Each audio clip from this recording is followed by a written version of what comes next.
So navigating through the emotional and mental aspects of it really need to be addressed intentionally because time does not heal all wounds. It doesn't. It creates an infection. That's what it does if not dealt with properly. Don't fake it till you make it. Be vulnerable, be transparent, allow yourself to feel all the feels. So when you're angry, allow yourself to feel the anger. And when you're sad, allow yourself to feel the sadness. The sadness and the anger is not the problem. It's the reactions, it's how we're acting. That's the problem.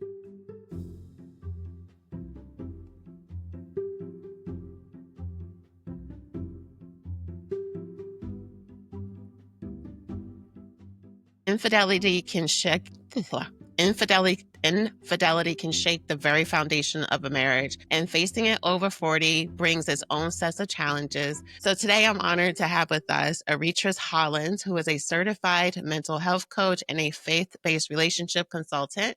She specializes in guiding wives through the tumultuous journey of healing after their husband's affair. So today we're going to explore the realities of infidelity, the path to recovery, and how to rebuild trust and love in a marriage.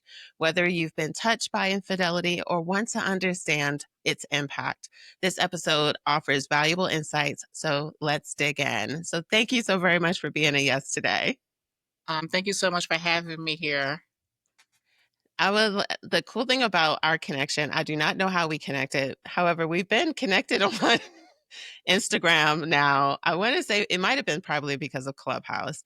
And when I came up with this concept for Life Over 40, I felt like we need to have more conversations around marriage, around some of the challenges that happen, because that's when we commonly hear midlife challenge or midlife crisis, or you have when people are empty nesters, they just split because of whatever reasons and hurt sometimes and other reasons that are tied to it. But some of us may be in a position where some things may have occurred during our relationship and we haven't learned how to repair that. So I would love for you to share a little bit about yourself.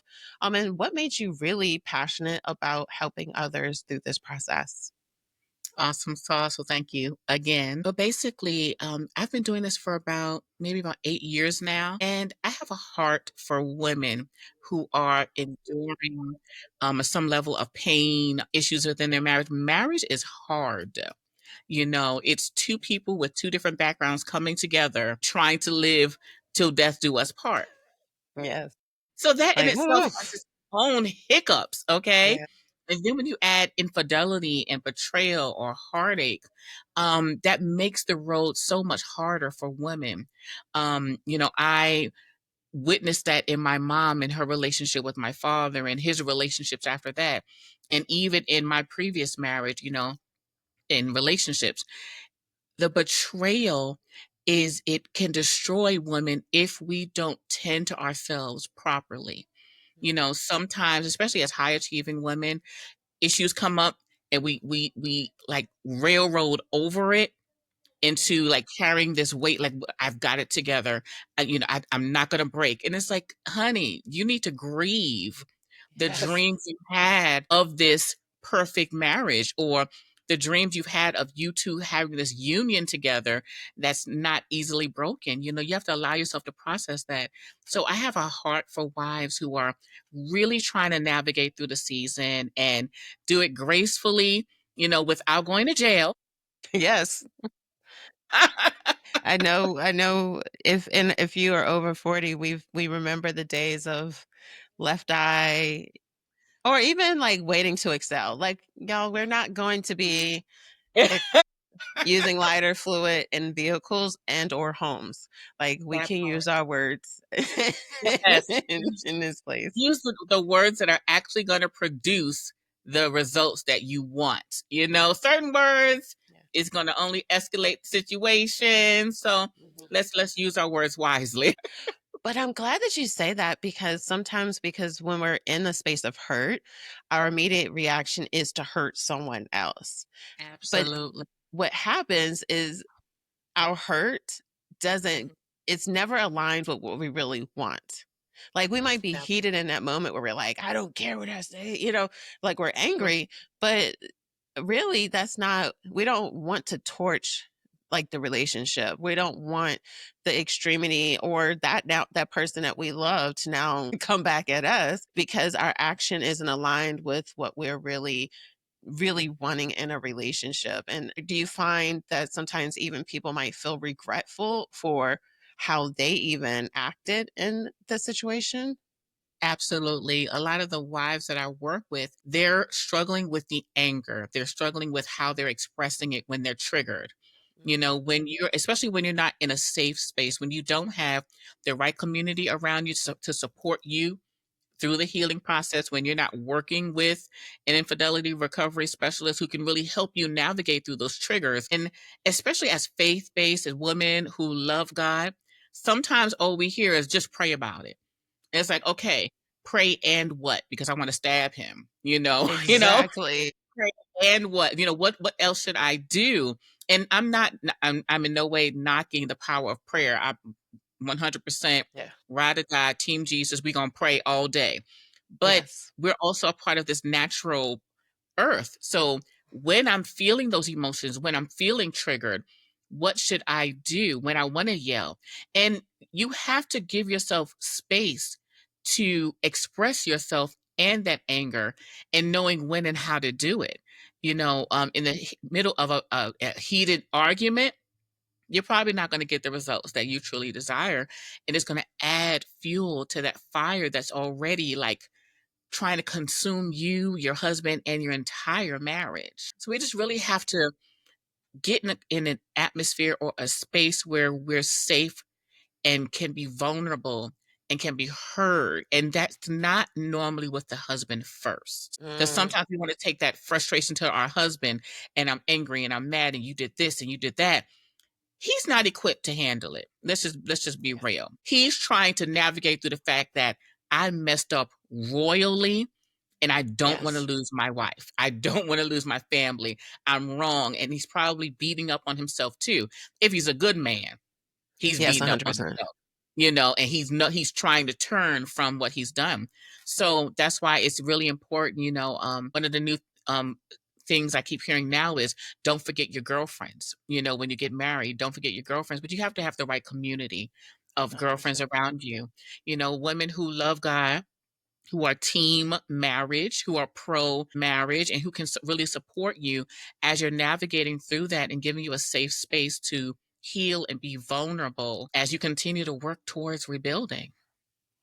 And I think too, like from even what I hear is like when you're in that heated moment, by even just saying, I'm just praying through it, sometimes what we don't realize is that we're masking in our relationships. And Mm, we think if I don't talk about it, if I don't address it, or even just with the rage, like that still is another extremity of masking. And so like I think that we have to be super present to allow ourselves to feel what we feel, but also make wise decisions because I know that I'm always the single friend. And so I'll have some friends come talk to me and I'm like, I am not the one. Like, you can talk to me mm, and I'm not going to because I can never give someone that kind of advice because even for myself, I'm not going to ever try to give someone advice so that their marriage is divorced, but I can't really even give you tactical skill like advice on how to navigate wanting to choke someone, not even because of infidelity, but because they keep leaving the same thing over and over again. And you're just like, why can't they just put this up?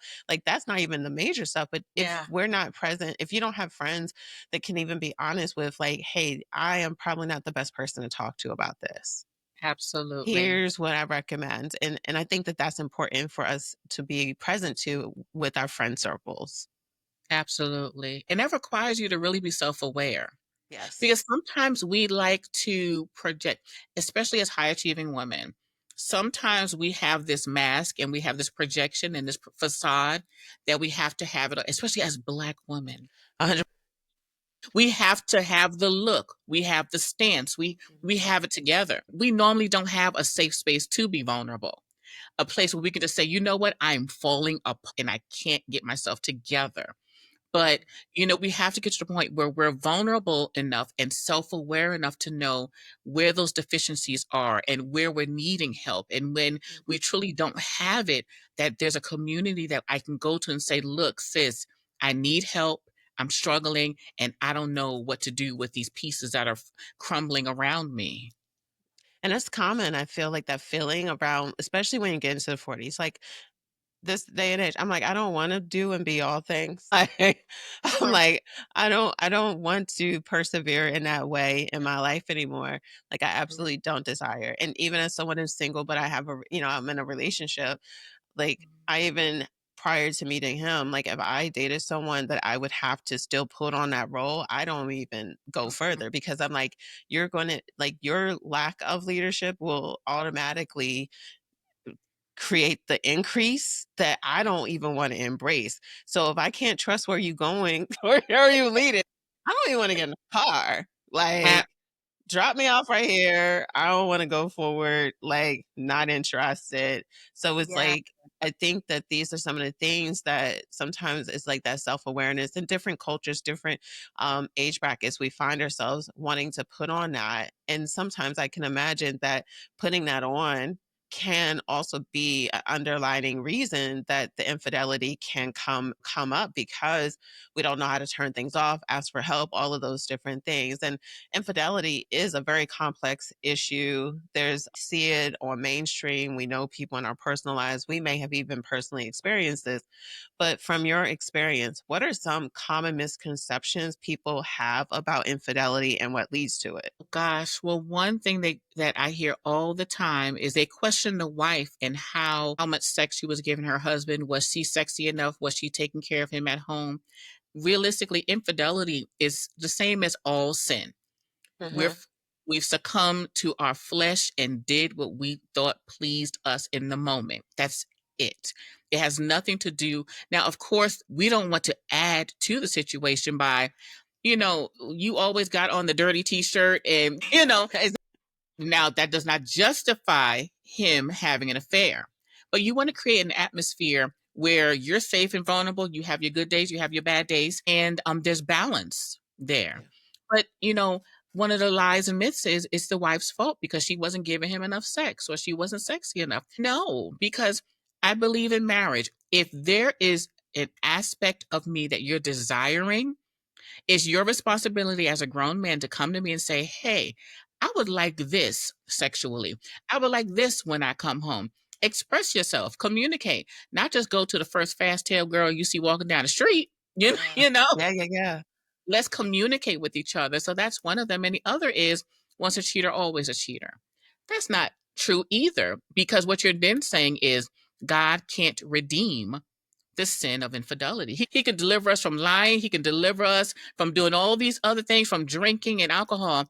He can also deliver people, men and women, because both do cheat. He can Yeah. deliver you from surrendering yourself to your flesh and doing things that would violate your marriage. So that's the two biggest myths that are out there.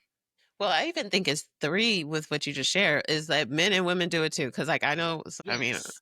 to be honest, I probably know more women that do than men, Uh-huh. And get away with it better, but we'll leave that alone.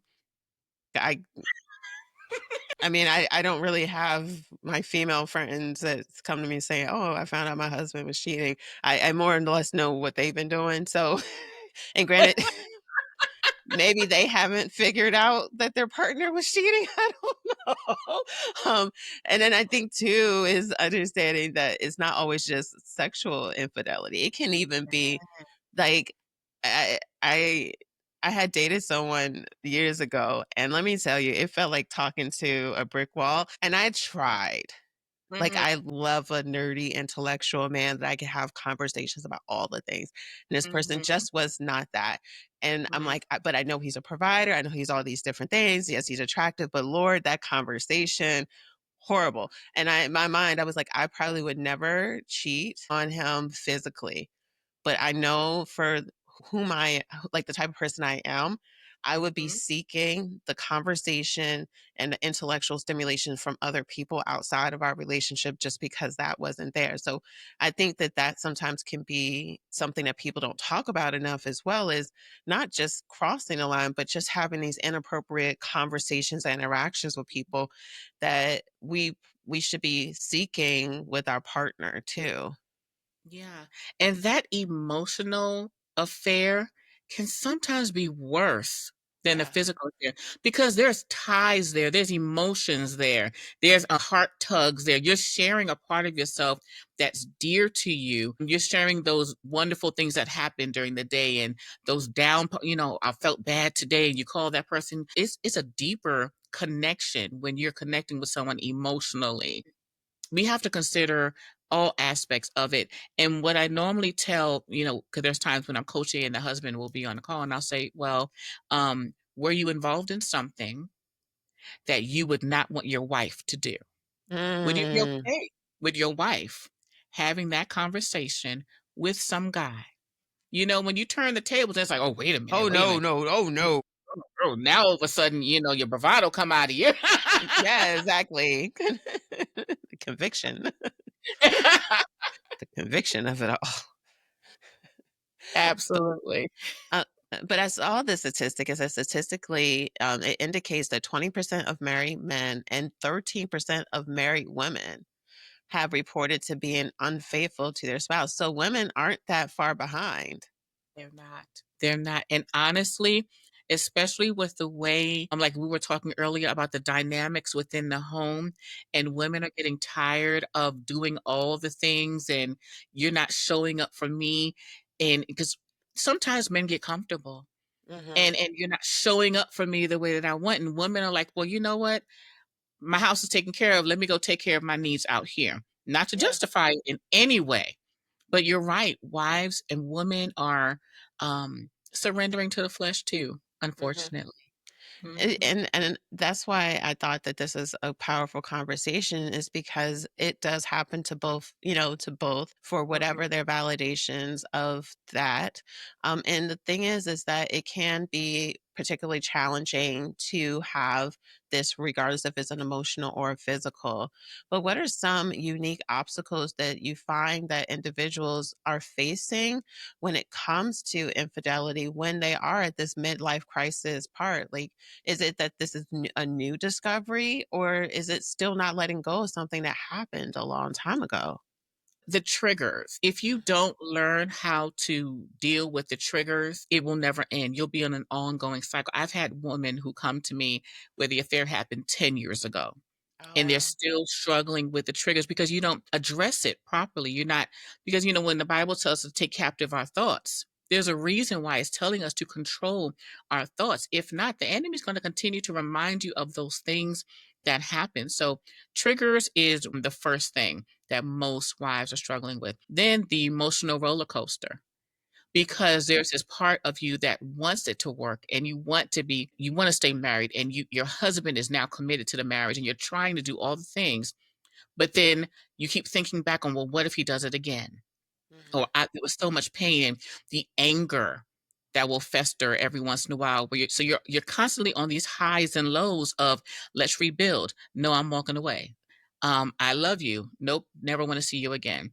So navigating through the emotional and mental aspects of it really need to be addressed intentionally, because time does not heal all wounds. It doesn't. It creates an infection. That's what it does if not dealt with properly. and I can imagine that it also becomes that person's identity, like that attachment to that hurt, that trigger. It's kind of even like grief. Like when someone love that they care for it, and all of a sudden they pass away. Like Mhm, you can get work with someone to help support you with having a healthy processing of that grief. Or there's some mhm, people that are still going through the same day of grief every day because that yeah. almost becomes their identity, the result of even their partner responding a certain way. Like that I can imagine create some sense of unhealthy dependency essentially because it's better to be always offended and kind of almost beating the person up Mhm. and feeling justified for them being like, I can imagine if you're not working with someone, if you're not like, as much as you say that you're trying to heal and repair, but you're actively, intentionally trying to break, like you said, what I want and how I act are two different things. I want our relationship to work. However, I'm going to make you feel horrible for the rest of life. And I expect for you to stay with me until I die. And no, I'm out. Yeah. But like I said, I'm single, so you don't come to me because I I'm like, "Fix it, get over it, because this happened to a friend." It's like, "Get over it or stop talking to me about it." Like, Yeah, you go like, that can't be your identity. If you're working on it, y'all are working on it, then work on it. But what you're not gonna do is keep calling me being the victim to what you say you're gonna forgive. Like, that's just not what's gonna happen with my time. So, I can imagine that that's something people kinda make their identity when they're working with you. absolutely. And at some point, you have to decide. It is really a decision. Who are Yeah. you going to be after this? Are you going to be the victim for the rest of your life? Not in any way canceling or minimizing what they've experienced, but you have power and authority. You're still a queen. You're still a daughter of the king. That their mistake, their sin, does not define you in any way. So we should not allow it to now guide our steps in our the next couple of years and how we respond and engage with ourselves. And when you were bringing up I should be able to attack you and do what I want and you have to stay with me, you know, we're also damaging ourselves. Yes. Harboring that level of anger and resentment and bitterness, there are statistics that show that we blood pressure goes up, hair loss, weight gain, I said high blood pressure, that your body physically responds to bitterness, resentment, and unforgiveness harboring in your body. So you're slowly killing yourself too. You're Yeah. allowing yourself to be exposed to sicknesses because you're harboring this. It's kind of like it's a disease. Yeah. So you have to release it so that if not for him, your spouse, your husband, do it for yourself. Heal so that you are not because I know I went through a season where I was harboring unforgiveness and I started to get this little bald spot in the middle of my head. And I was like, what is this back here? And I specifically heard the Lord say, because you have not forgiven yet. And I'm like, Mhm. okay, well, let's go on and get rid of that. But from a Christian standpoint, honestly, all of those feelings that you're going to feel the conviction. And Mm, often when I talk to people that may be on the fence or non-believers, I'm like, the reality of faith is that however someone decides to act, like, so if your partner does things that are not in a line, he's going to have to answer with that. absolutely. However, your choice to respond to things, you're going to have to answer for that too. And we're already commanded to have forgiveness. We're like, and nothing about having a walk that's aligned with what we believe for those of us that are Christians, none of it feels good. Like, Mm-mm. the pruning of it, the conviction of it. Like, so Yeah. yeah, there are gonna be moments when inside you may feel a certain way, but that Yeah. also is gonna be the same feeling for the coworker you don't like. You're given the opportunity to grow in Absolutely. what you believe and actually letting it go. That probably I can imagine for those that are working with you that are believers, they're having I can imagine that if they really embrace it, that it doesn't only just restore their relationship, Hmm. it has to restore other parts of their lives because when you can learn how to honor, like, one, be peaceful with your words, Hmm. that's not Hmm. something you only apply with your partner. That's something that you can actually apply with the people that you're interacting with on a daily basis. Or the forgiveness, the people that, like I hear people talk about people what they work with. Like, all of that is not just how we are interacting with our partner. These are skill sets that we get to flex and utilize in our day to day. Absolutely. Absolutely. And that requires a deep level of trusting God. Mhm. Sometimes we don't release it to God because realistically, we don't trust and believe that He is going to handle it. Mm, A lot of this is a faith walk. A lot of this is, okay, Lord, I surrender this to you. I surrender my husband to you. When yeah. you take your hands off your husband and fully give him to God, and you intercede and you pray and you do all that you can on your end and in helping and really interceding for him, God will do the rest. Yeah. There's times when I'll be praying about something, even with my husband now, and I'm so like, I want to say something because I got an A personality Mm. and type A person, and I know how to get the stuff together, and I know how to say it, and I'm from the Bronx, so hello, so I'm ready all the time. If you don't know New York curse, you won't.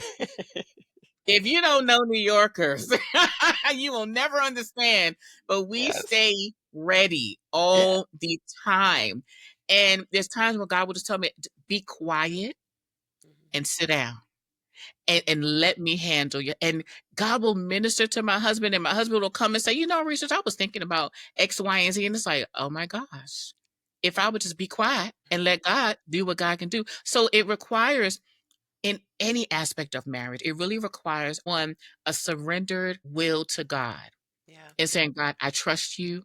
I trust your plan. And then two, surrendering your issues and your husband and your marriage to God, truly trusting and believing that he has it all under control. I love that. And then the healing, I had a question too, is like because the healing after infidelity can sometimes be the most daunting journey that people can experience. But what are some initial steps do you recommend for someone who just discovered their partner's infidelity, and they Mhm. just are wanting to actively start the healing process? Okay. First, don't make any rush decisions about leaving or staying. Like so many times when you first hear, you're like, okay, no, it's over, or you go from one extreme to it's over to, okay, let's just jump in and restore the marriage. It's like, no, heal first because you can't make wise decisions from a place of brokenness because your emotions are going to be fueling you. Your emotions are going to be telling you to do X, Y, and Z. Even though restoring the marriage is important, but if you are too broken to really navigate through that season, it's not going to heal the way you want because you couldn't go from withdrawing in the marriage to overcompensating in the Mhm. marriage. And you don't want either one of those. It has to be a balance. Two, find a faith based coach, counselor, therapist, someone who has dealt with infidelity because infidelity is a bigger beast than just conflict in the marriage. Yeah. So work with someone and then get a good community around you. See if there's an organization. That's why I created, my program.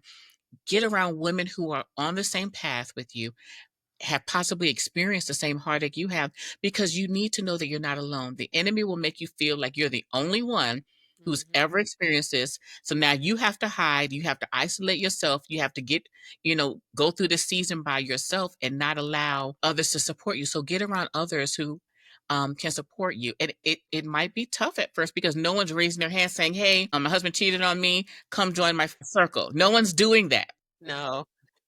But, prayerfully ask God to send you that group of women who can support you in that journey, and be honest with yourself when you're having those highs and lows. Don't fake it till you make it. Mhm. Be vulnerable, be transparent, allow yourself to feel all the feels. So when you're angry, allow yourself to feel the anger. And when you're sad, allow yourself to feel the sadness. The sadness and the anger is not the problem. It's the reactions. It's how we're acting. That's the problem. So, you find a good community and a program that will give you practical strategies on how to navigate through the system, through the process. And I believe on your website, you offer an infidelity recovery assessment. And Yeah. so, how does this tool assist individuals in their healing journey? It lets you know what stage you're at because sometimes, I look at it this way: if you are in elementary school, you trying to write a thesis is not going to work. Mhm. Okay. We need you to be on your level. So there's different stages to the healing process. And when you first find out, you're all over the place. And then next stage is like, okay, I kind of sort of got my feet a little stable here. I'm not really all over the place like I was before, but I don't have a clear direction of what I want to do. And then you go through that season. Now it's like, okay, I know what I want to do. I know I want to stay. I know I want to rebuild or I want to leave. Now, how do I navigate through that season? There's all these stages. And then you get to the point where it's like, okay, I've healed. Now let's rebuild the marriage. Okay. Mhm. You have to take those steps, go from elementary school, then to middle school, then to high school, then don't jump over steps because what's going to end up happening is, like I said earlier, if you jump to rebuilding the marriage, you're going to mess up because your emotions are still all over the place. So take it step by step. And the quiz, I believe well, I think it's a little over 20 questions. And it's about questions about your marriage, where you are emotionally, what your triggers are, and things like that. And then it gives you practical tools on if you're at this stage, then you need to be following this path and doing these things. to help you recover. And I think even with what you shared about, like, just trying to rush through it, I think sometimes the rushing through it is just so you're not feeling it. Absolutely. And that can be, I feel, a common term about emotion, like allowing ourselves to feel, Mm, especially for a like high performing individual. Like we don't want to always feel like if I can just muddle through it. I've had some people that reached out to me because of grief. I lost my mom back in 2018, and so I'll talk to people and they're like, "You just talk about it the way you just talk about it. It's like it doesn't seem." I'm like, well, it's took time. Like I worked with someone, I learned what my triggers are, I learned how to honor myself. And whenever I have someone ask me, how long did it take for you to get there? I'm mm, like, I know you're asking for a wrong reason. mhm. You're Absolutely. trying to see how fast Mhm. it takes to get to the other side instead of how am I going to address the obvious loss, but Absolutely. also think of what can I rebuild Mhm. as to this new normal for myself after this person's no longer there. And I can think that even with hurt, like the hurt of infidelity and wanting to rebuild, if you're not allowing yourself to one, acknowledge how this made you feel, what happened, where were the breakdowns, and how to restore, then Mhm. you're robbing yourself of, I would think, of something beautiful to actually really repair the relationship compared to acting as if things don't, like how you feel is not valid and they're trying to bulldoze their way through healing. And I would assume that that's not a thing. It's not a safe thing to do. We have to allow ourselves to go through the process, allow you to feel all the feels, if not, you're going to explode at some point. You're Yeah. going to have a breakdown at some point. One small thing's going to happen and there's going to be this massive explosion and everyone's going to be sitting there like, "Wait, what What? happened? I just said I don't have bread." It, you like, know? like that's the craziest feeling when, like, I've been on the other end. I'm like, bro, you just asked me about the color of the wall, but just because I Yeah, didn't agree with it, like now yeah. I'm this horrible person. Like, what in the heck? Absolutely. The unhealed trauma that so many people, especially within our community, because we're just so used to bulldozing through it because there's another thing that has to be taken care of, and there's another Yeah. thing, and there's another place, and there's all these responsibilities. But we need to allow ourselves, we need to love ourselves as much as we love our responsibilities and duties Mhm. and give ourselves the space to just go through the process so that we don't explode randomly in a Starbucks. At the barista that don't even know your first name, but or maybe they Basically. do because they just wrote it on a cup. Like, they're like, "Ma'am, we just said that Absolutely. we didn't have matcha. That's it." Like, I don't understand. But since we're talking about rebuilding the marriage, I would assume that, and I don't have a statistic on this, but I would assume with the proper help that it's probably gonna be an even mix or so of, like, rebuilding an actual marriage due to infidelity of whatever status, and I can assume that communication is vital in any relationship, especially one that has had their trust broken. Mhm. How can couples improve their communication to prevent misunderstandings and foster a deeper connection post infidelity? One of the things that I'm always telling couples, say what you really mean. None of this gray area where you're wanting your spouse to figure it out. No beating around the bush because you don't want to offend. Of course, you want to say things in a way that's kind and loving and pure. But when we're being vague and trying to beat around the bush, we're normally like dishonoring ourselves in the process. Yeah. Say what you mean. Even with my husband, sometimes he'll say stuff and I will just look at him and I'll say, okay, what do you really want to say? And he's like, oh yeah, okay, I guess I wasn't clear enough. So be very intentional about saying exactly what you truly mean. And that also requires you to have that conversation with yourself before you're expressing it with your spouse. Because sometimes you're navigating through the thought process and you're not really sure what you actually want anyway. So it's like, okay, what do I really want in this moment? What is the ultimate goal that I want at the end of this conversation? Now that I know what that goal is, now let me express that properly and then we can work our way back from there. Sometimes we go on, we want to be, not that there's this part, or I don't know if it was an era or if it was a young thing where it's like, well, he should know what I mean, Oh or my he should gosh. know. He not psychic. What do we? What does that even? Stop doing that to people, bro. Like, don't do that to your friends. Don't do that to your children. Don't do that to your partner. Like, I do not need ESP. No, Just no. say it.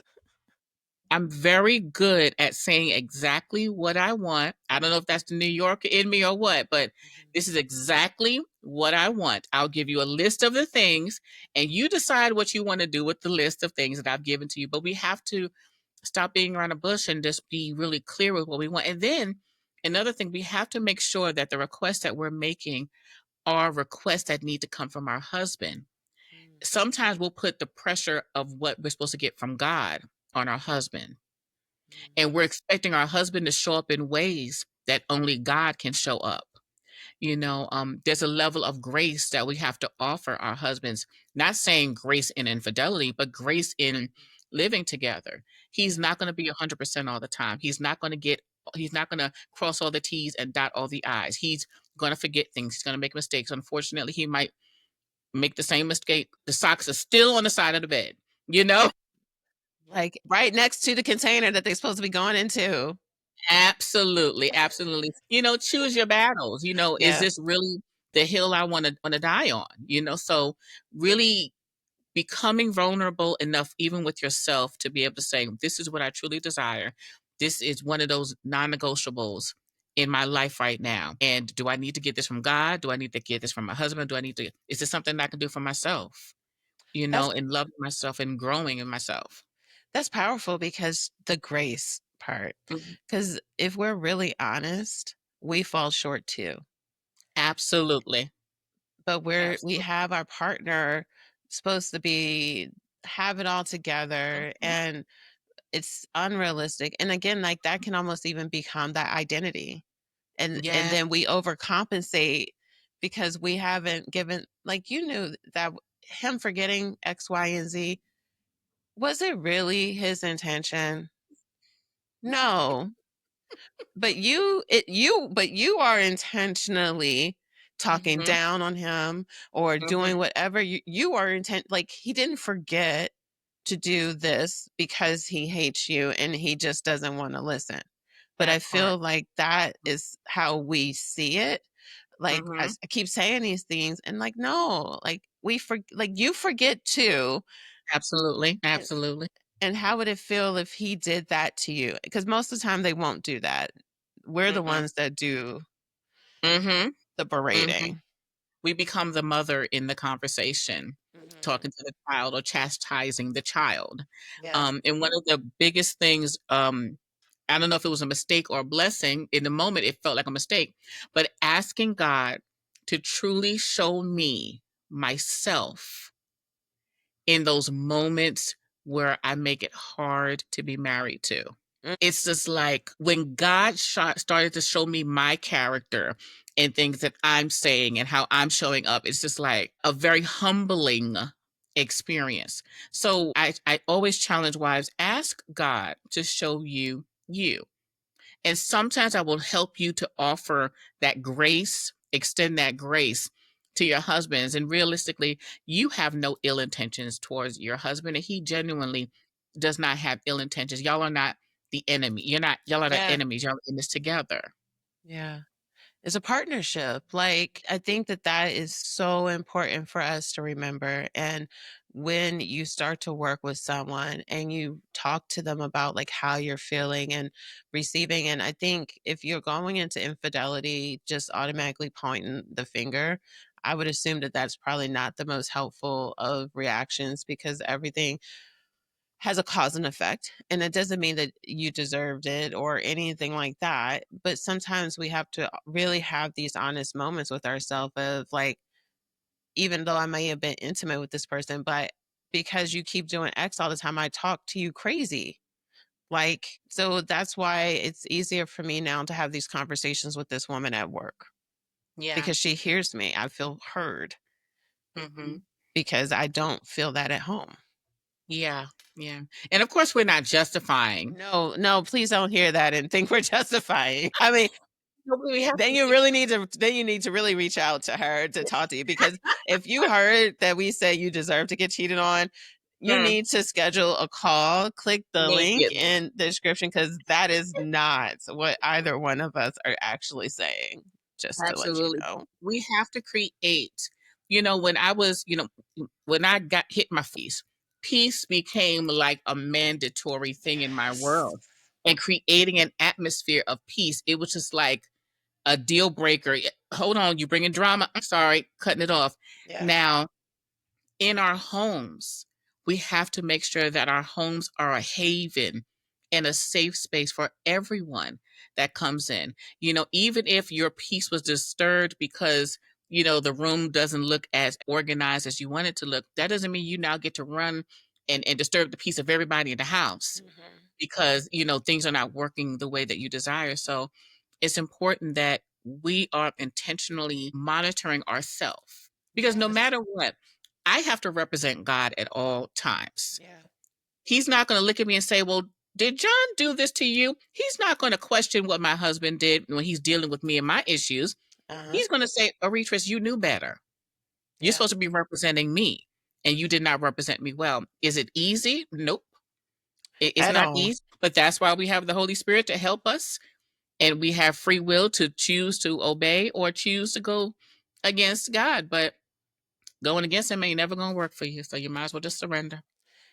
And here's the thing, you probably feel the conviction anyway. Like, Absolutely. It doesn't feel never at all. Like, never had I done something mm-mm, that not really once. was not aligned with the word, where I didn't like, even with Facebook right now, I'd be like, let me type this real quick. And the Holy Spirit, like, girl, delete it. I'd be like, you're right. And that's Oh, Facebook. That's not a partner. Like, hon, he'd be like, Jesse, don't you? And I'm like, you're right. I'd be wanting to absolutely. comment underneath the backspace, backspace, backspace. Like, it's even when we're interacting with our partner, like, you Hmm. probably shouldn't have said that to your partner. But it felt good, because it Sometimes, feels I mean, bad afterwards. It feels bad afterwards, though. you feel bad after, but when you're in the moment, it's like, yeah, I'm going to get you. Mm. And I'm going to destroy your ego and blah, blah, blah. And then after a while, it's like, oh my gosh, what did I do? The What did shame. the shame? That's what it is If the you are shame. truly walking in alignment and you truly have a passion for God, there's no way you can cut all the way up and not feel the shame of your sin. Mhm. Because before he was your husband, he was your brother in Christ. He's your brother. He's a child of the King, the Yeah. same way you're a child of the King. Yeah. So we have to handle each other and deal with each other that way. Sometimes first, out of honor and reverence to God. Mhm. I agree. Mm. I agree wholeheartedly. So, in your experience, how does faith and spirituality play a role in the healing and rebuilding process after infidelity? It's the foundation. It's like when wives when they come to me, like I have to ask them, "Are you a believer? Mhm. Are you ready to surrender to God?" Because it starts with that.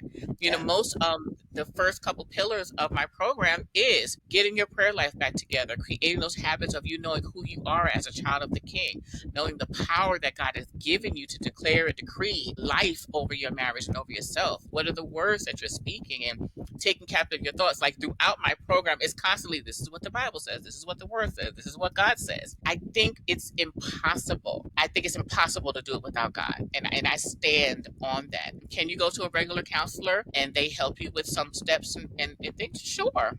Yeah.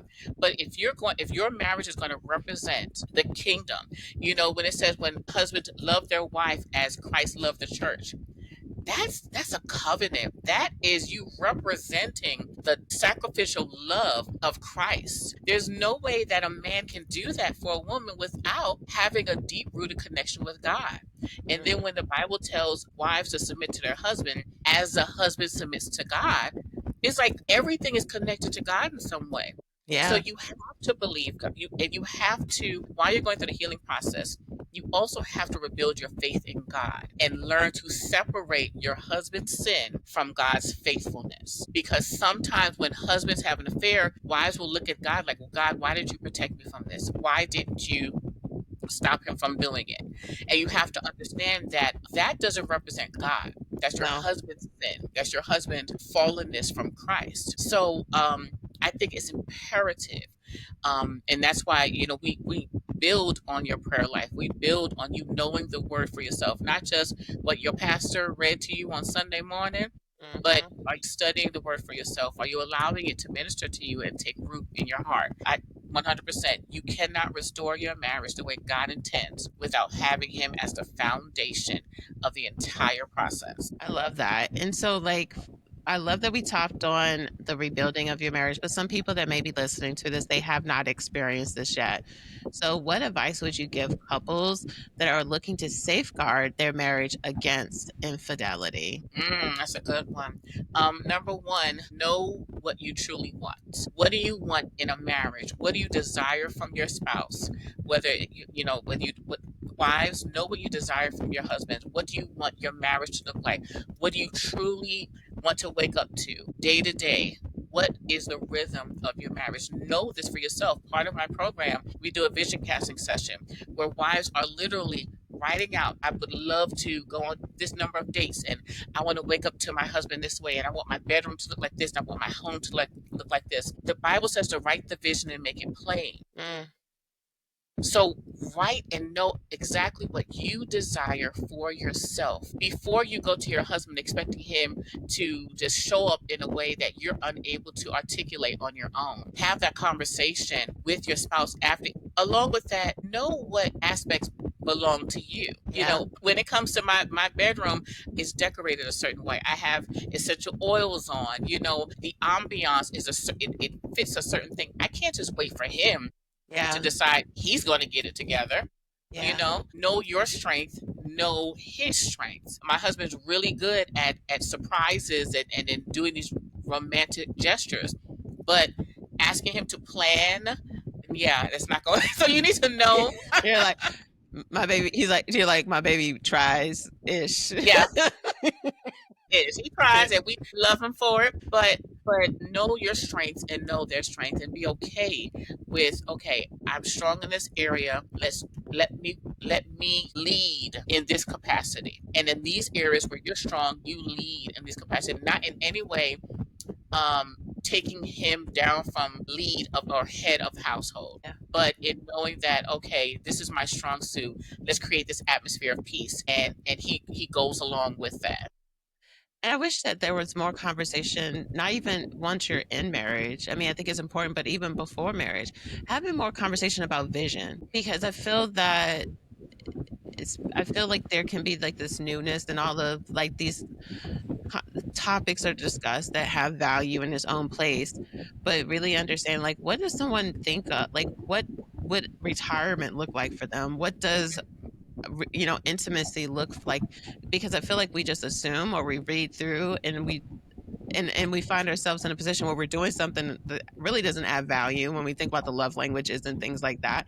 Like we're not having these conversations to understand like what does daily communication look like, Hmm. and you expressing Absolutely. it too, because how they like if someone likes to text all day long, I might entertain the conversation. Well, I don't really want to do that, but if I don't ever express, hey, the Hmm. best ways to really be able to for me to connect with you is by doing X, Y, and Z. So I think having conversations about vision is something that you probably need to touch bases at different part of the marriage, because as you grow and like in the beginning of our conversation you were talking about like you had two people that are supposed to be together to the end of time until either one of us passed away, but I'm going to be evolving during that period, you're going to be evolving during that period, so through us evolving, chances are some things are going to be changing within that vision. And I think that it would be good to actually have those touch bases to really just have like, hey, I remember like you mentioned that you wanted this. Is this still Yeah, true? Would you say that that would also be a good safeguard as well? Absolutely. That's an amazing point because, like you said, as we grow, we change. I remember, I've been married, about 23 years now. The girl I was when I was 26, It's I'm not the not that same. same girl at all.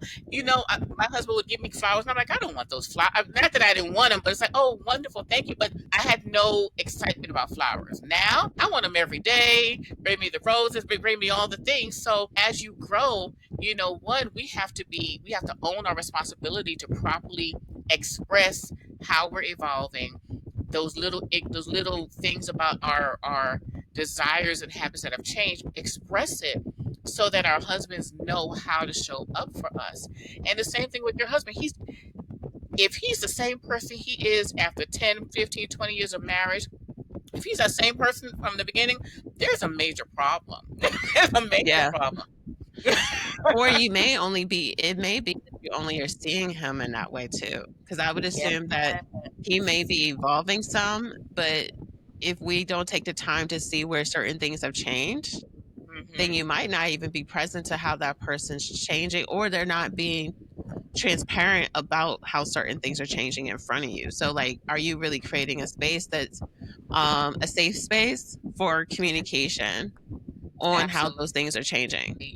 We have to allow our spouse to grow and change and evolve the same way we're going to grow and change and evolve and be authentic enough and vulnerable enough with each other to say, this is how I'm shifting and this is where I see you fitting into my shift. Not that they have to accommodate your shifting, but as long as you're going down the path and continuing together, making sure that there's room and space for each other as you're continuing to grow.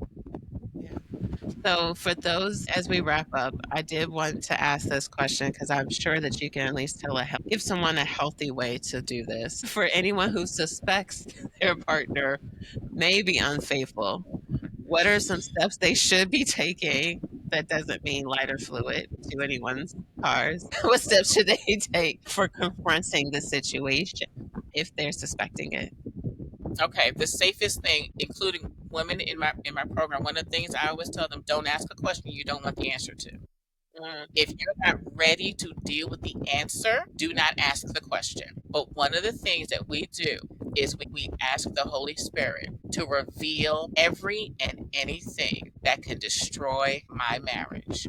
If mm, my husband is in sin or having an affair or dealing with something, make it so clear, make it so obvious, let it explode, let it just be to the point where it can no longer be hidden. And God has a way of opening up that door and you're just like, whoa, this is what's happening. But you have to ask that and be ready. You're never fully ready, but know that something might be exposed. yeah. And then you also have to make sure that you're not allowing unhealed trauma, because sometimes trauma that we see, even trauma we see on TV, affects how we react in our marriage. So make sure outside influences are not creating this uncertainty in you where you're assuming the worst. Your husband got home late a couple times and all of a sudden he's cheating. That's not necessarily the case, okay? Man, I can't because then now I would assume because of your insecurity, now that probably creates a something inside that person like, It "What?" absolutely.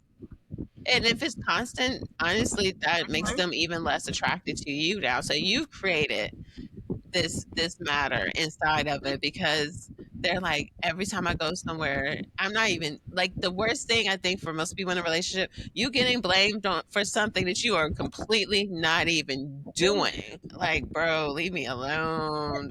like, like, talk to someone about that. Yeah. But I would feel like that will probably even do damage because if you're not ready to have that conversation, but if you're having a conversation a lot of times and it's not really happening, it's time to sit down and talk. It with someone so you can navigate through that and stop projecting that on your husband, especially if he is not doing anything. But God has a way of exposing darkness. He has a way of allowing you to see things that are going on. But you be careful that you're not looking for something that you're not ready to handle. If So, for people that want to connect with you and learn more about your services, what are the best ways to connect with you? The best way is to go to connectingloveandmarriage.com. You can, like you said earlier, I have an infidelity recovery quiz there to help you see what stage of recovery you're at and then give you step by step process of how to heal. Also, you can schedule a call with me by going to connectingloveandmarriage.com backslash what's new. But I'm on YouTube as Connecting Love and Marriage and Instagram. Love that. And Red Trust, what you've been sharing today has been so insightful and it's been extremely enlightening about like what are some of the things you should be aware of with just healing and possibly rebuilding relationships. And I think that it's going to be super impactful for the listeners, regardless if they have experienced it or they just want to look at how to avoid it. You can't control but so much, but like what are some of the steps that they can do inside of their lives? And so for the listeners, if today's conversation has connected with you in some form or fashion, I would love it if you could subscribe, leave a review, and share this podcast with someone you think can really benefit from this conversation. So until next time, take care and stay strong.